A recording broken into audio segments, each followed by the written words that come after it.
5 દિવસમાં જનતા પર મોંઘવારીનો વધુ એક માર। પેટ્રોલ ડીઝલના ભાવમાં થયો છે વધારો। પેટ્રોલમાં પ્રતિ લિટરે 86 પૈસા જ્યારે ડીઝલમાં પ્રતિ લિટરે 93 પૈસાનો વધારો કરાયો। પેટ્રોલ ડીઝલના ભાવમાં વધારો થતાં અમદાવાદમાં પેટ્રોલના પ્રતિ લિટરના ભાવ પહોંચ્યા છે 98.35 ડીઝલના પ્રતિ લિટરના ભાવ છે 94.19 અને નવા ભાવ વધારા સાથે રાજકોટની વાત કરીએ તો પેટ્રોલના પ્રતિ લિટરે 98.17 ભાવ થયા છે। ડીઝલનો પ્રતિ લિટરનો ભાવ પહોંચ્યો છે 94.50 પર।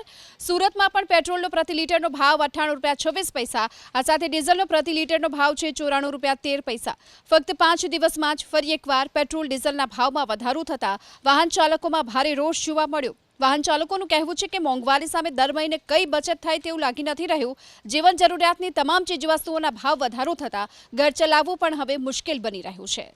વાહન ચાલકોમાં ભારે રોષ જોવા મળ્યો। વાહન ચાલકોનું કહેવું છે કે મોંઘવારી સામે દર મહિને કઈ બચત થાય તેવું લાગી નથી રહ્યું। જીવન જરૂરિયાતની તમામ ચીજવસ્તુઓના ભાવ વધારો થતા ઘર ચલાવવું પણ હવે મુશ્કેલ બની રહ્યું છે।